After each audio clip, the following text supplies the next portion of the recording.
चलिए, आपका स्वागत है इस वीडियो सेशन में। और आज हम बात करने वाले हैं दूसरे सबसे बड़े चैलेंज की। और मुझे लगता है कि ये वीडियो आपको एक अच्छा माइंडसेट यहाँ पर सेट करेगा, एक अच्छा दिशा देगा। और आपको बिल्कुल समझना चाहिए कि अगर आपको एक्सपोनेंशियली ग्रो करना है तो आपको एफर्ट बेस्ड नहीं, आपको रिजल्ट बेस्ड काम की तरफ जाना होगा। और इसका मतलब यह है कि जितनी बड़ी कंपनीज आप ध्यान रखिएगा, आपको बड़ा पैसा रिजल्ट लाने के लिए दिया जाएगा, न कि एफर्ट डालने के लिए दिया जाएगा। कहने का मतलब है, आपने काफ़ी सुना होगा, समझा होगा, जाना होगा कि जब आप किसी क्लाइंट के पास जाते हैं और क्लाइंट आपसे एक सवाल पूछता है कि ठीक है, आप सोशल मीडिया करने वाले हैं, आप सोशल मीडिया कीजिए, लेकिन मुझे क्या रिजल्ट्स मिलेगा। अब ध्यान दीजिएगा, जो एजेंसी रिजल्ट्स नहीं बता पा रही है, क्लाइंट उनको ज़्यादा पैसे नहीं दे पाएगा, क्योंकि सिर्फ पोस्टिंग करने के लिए, सोशल मीडिया पोस्ट करने के लिए अब बहुत कम चांसेस हैं कि क्लाइंट आपको 1 लाख रुपए, 2 लाख रुपए, 3 लाख रुपए सिर्फ पोस्ट बनाने के लिए डाले।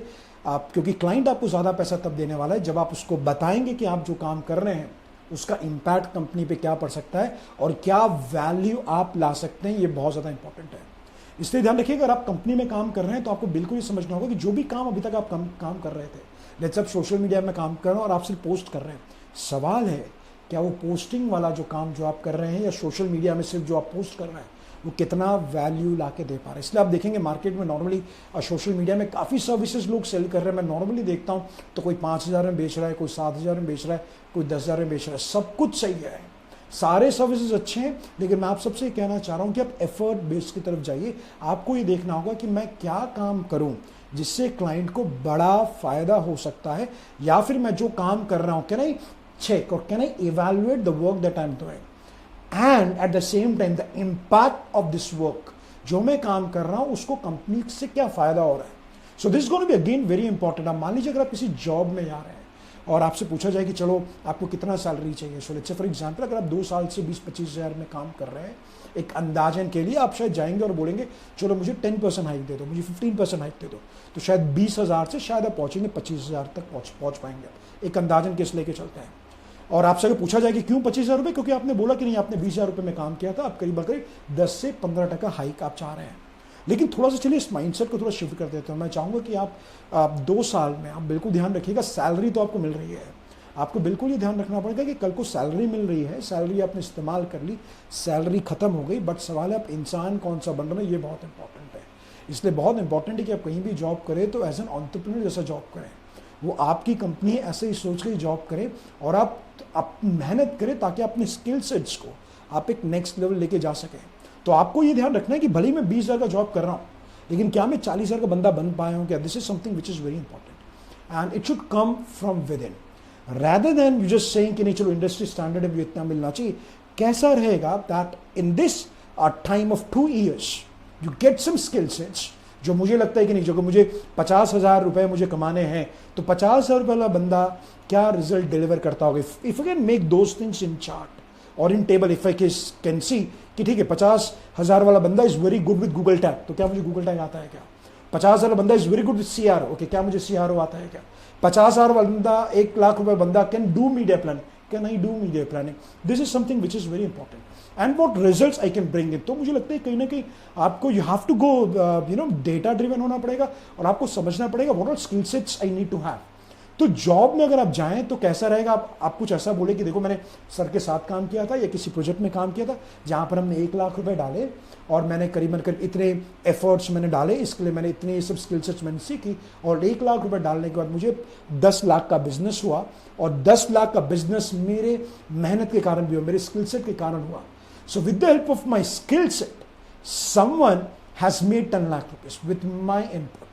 और आप मान के चलिए अगर आपके स्किल सेट से वाकई में 10 लाख रुपए मिल रहा है और इसलिए कंपनी आपको 50,000 रुपए देने को तैयार है, तो आपको बिल्कुल कहीं ना कहीं समझना पड़ेगा, बड़ी कंपनीज आपको एफर्ट पे पैसा नहीं देगी, बड़ी कंपनी आपको रिजल्ट्स पे पैसा देगी। इसका मतलब है आपको बिल्कुल समझना होगा दैट जो अब आप करेंट जॉब, फिलहाल जॉब अभी आप कर रहे हैं, can you bring that positive impact, can you bring that ROI, can you have two skill set which can really change the trajectory.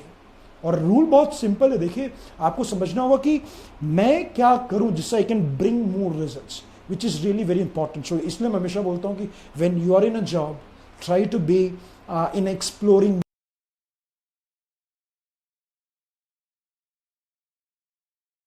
It's in health opportunity बहुत कमाल की है।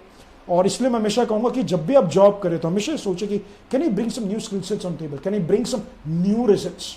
So instead of talking only about skill sets, now you should be talking about results. What results do I have? Because I can tell you, if you have results, your confidence will go to a next level. And this is very important, that knowing value of yourself. So what is the value of myself commercially when I go for a job or when I meet a client? What value I can bring?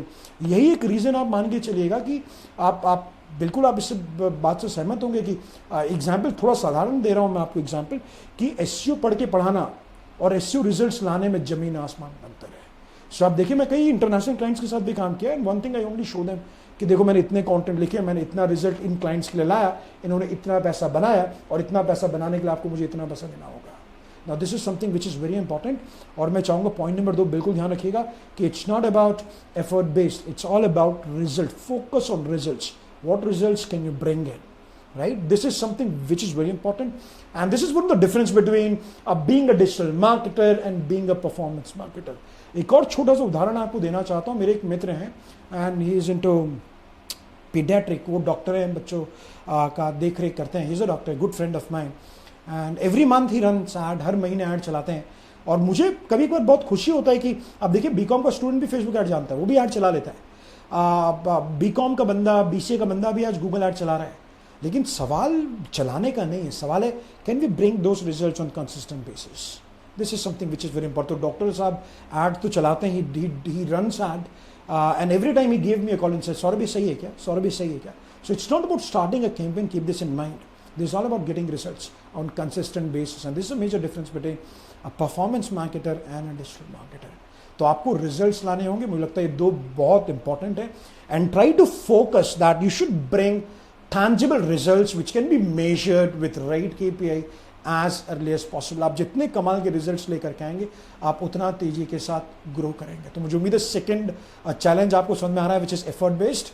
अब आपको बिल्कुल सोचना होगा कि effort based नहीं काम करना. I need to get into result based. I need to get results quickly. I need to work on results that really matters to my company. And if I can get those results, I'll tell you sky is the limit. And that is the difference between people who make a lot of money and people who make money at slower pace. Right? So बहुत important, you need to have this transition now from here to here. Right? So I wish you all the best. Thank you so much for joining me in. Comment में बिल्कुल लिख के बताइएगा, कोई सुझाव होंगे तो. We'll go to next video session. We'll talk about challenge number 3, which is again very important.